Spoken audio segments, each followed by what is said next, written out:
See the bench? It's awesome. To put it frankly, last year sucked. Not only did we lose 4 people from our wonderful, tight-knit community, we also experienced one of the worst natural disasters in the history of our state. There were times last year where our outlook on campus looked quite bleak. Thankfully, our community here at Hillcrest has learned to rally and persevere through such immense tragedies. Because of this fighting spirit, amongst a myriad of other reasons, I'm honored to be a part of this community. Now, with all of these wonderful words spoken about these 4 people today, some of you might think that we're referring to some group of mythical figures. But I promise you, nothing that has been stated up here today can be considered hyperbole. And for those of you that were lucky as I was, to spend some quality time with any of them, you would agree with me that they deserve nothing short of the reverence that we are sharing with you today, not unlike some group of mythical figures. I have the privilege today to speak to you about one of these people who ended up becoming one of my favorite people in the entire world, Sage Casey Schmidt. I met Anna Catherine Schmidt in 2011 when they were in the 3rd grade. Like any new teacher, I had no idea what I was doing half the time. So forging relationships with students took a backseat to lesson planning and all of the other responsibilities that I was learning to juggle. As I settled into this position, I noticed that I kept interacting with Anna and their friends on a regular basis. By the time Anna got to Hillcrest, they were rehearsing with their all-female jazz band, the Green Blues, in the band room as much as they could. They became a section leader in the concert band and the marching band, and solidified themselves as a talented, dependable member of the cast in the spring musical. But as we both got older and spent more time together, our relationship became much closer. The Green Blues were the opening band at a concert for my group, the King Street Giants. Anna started taking lessons on drums and accordion from members of my group.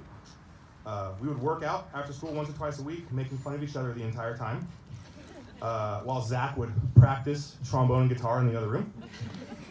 We would go on walks around the JC, just to chat. We continued to get closer over the years, and Anna shared some of their most personal stories with me. They came out to me as bisexual in the 7th grade, and I was so proud of them for being so brave, and I was so grateful for how they trusted me with this sensitive subject. Later on, when Anna was in the 8th grade, my wife and I were spending Christmas with members of the Schmidt family. Mr. Shore was there too, who I refer to warmly as my work boyfriend. That day, Anna shared with us that they wanted to be referred to us. Did my mic cut out? Yeah. Mm-hmm. That day, Anna shared with us that they wanted to be referred to as Sage, and that they felt more comfortable identifying as gender neutral. Again, nothing but pride, bravery, and gratitude in the ring. As Sage and I continued to grow together, they began to share with me how they were struggling with depression. Later on, these conversations were some of the most difficult and confusing conversations I've ever had with anyone in my entire life.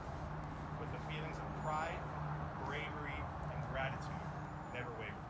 Because I know they trusted me and they appreciated my company just as much as I appreciated theirs.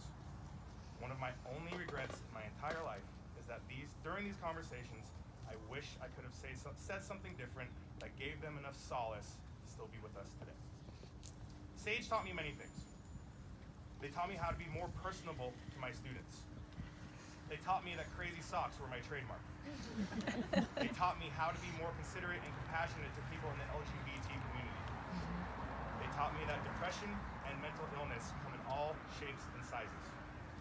But I think most importantly, they taught me to always try and be kind and considerate to others. I wish I was as good as they were. I will always be grateful for the time we spent together, and I will always consider them to be one of my best friends.